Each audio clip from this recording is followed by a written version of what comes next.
J'ai bien compris tout ce que vous avez dit et c'est très encourageant. Dans les logements que vous avez, il y a aussi pas mal de personnes handicapées.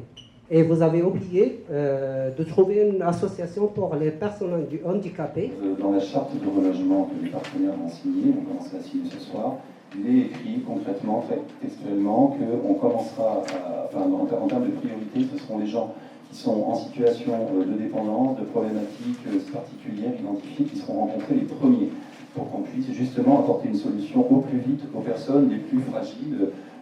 La deuxième, c'est qu'on a également inscrit dans la charte la possibilité, naturellement, en fonction des situations individuelles, et notamment de handicap, de pouvoir mener des travaux d'amélioration, en tout cas de mise en conformité, si on parle de handicap physique par exemple, dans les logements de destination. Les équipes de Nomofrance qui font ça régulièrement prendront naturellement en considération la situation des locataires pour pouvoir engager des travaux correspondant à leurs besoins dans le nouveau logement. Je voulais savoir, donc les travaux vont commencer, c'est-à-dire que vous allez déloger les gens petit à petit, et les travaux de démolition vont commencer après. Comment ça se passe là? Parce qu'en fait, l'inquiétude, elle est là. Les constructions, les démolitions ne s'entameront que lorsque les immeubles seront intégralement vides. Et sur le calendrier, il y a déjà une année complète de relogement pour prendre le temps, trouver les logements et assurer de bonnes conditions pour le déménagement. Et en 2021, on va sans doute lancer les premières démolitions. On sait très bien que maintenant les logements sont un peu plus chers en HLM. Donc je voudrais savoir comment vous adaptez un budget pour une personne qui a un loyer comme ça dans un nouveau logement. C'est vrai qu'on regarde quelque chose dans le monde HLM, en intercontribution, c'est le taux d'effort. Et puis on regarde aussi le montant des charges. Sur les programmes neufs, très récents, qui est le cas ici, c'est un petit peu plus cher que ce qu'on construisait avant. On vous informera sur tout ça et puis on vous expliquera aussi, en fonction de ce que vous souhaitez comme logement, quels sont les secteurs où il y a des loyers plus maîtrisés qu'ailleurs, etc., pour pouvoir construire le projet avec vous, aussi sur la question du niveau de loyer et de la licence. Il était important de garder du patrimoine rénové, de bonne qualité, à un loyer bas. Parce que nous avons ici des classes populaires qui ont des ressources moyennes ou modestes, et nous devons pouvoir les loger dans de bonnes conditions et en leur garantissant un pouvoir d'achat quand même significatif. Et c'était ça l'enjeu. C'est-à-dire ce qu'on va y faire comme type de travaux à l'intérieur. Voilà, ça va être de l'isolation. Il y aura un gros travail sur l'isolation par extérieur, normalement, de l'enveloppe, remplacement des menuiseries quand il le faudra.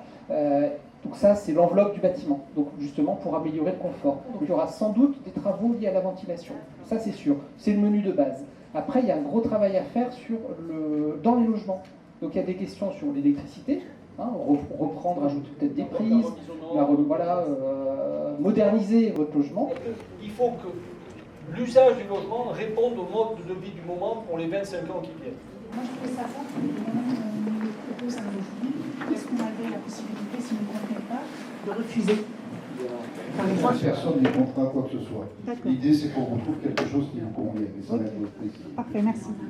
L'accès à la propriété pour les revenus très modestes. Est-ce qu'il y a possibilité, surtout pour les personnes handicapées? Le sens de cette démarche, c'est justement de permettre aux locataires des logements sociaux de pouvoir accéder à la propriété, alors que sur le marché privé, c'est beaucoup plus compliqué. Et donc, effectivement, le prix de ces logements, même s'il est inférieur au marché, est déjà plus adapté aux ménages avec des ressources modestes que le parc privé.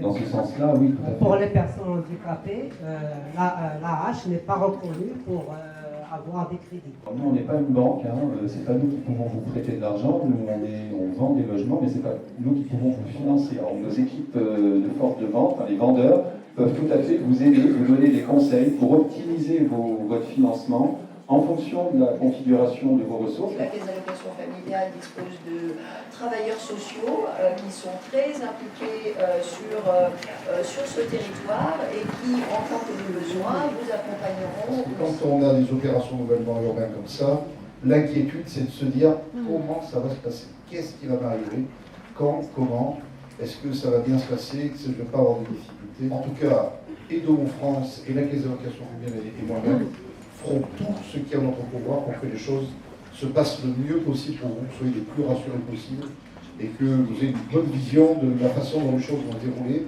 En tout cas, on s'engage, vous signez, c'est donc ce que nous allons faire officiellement.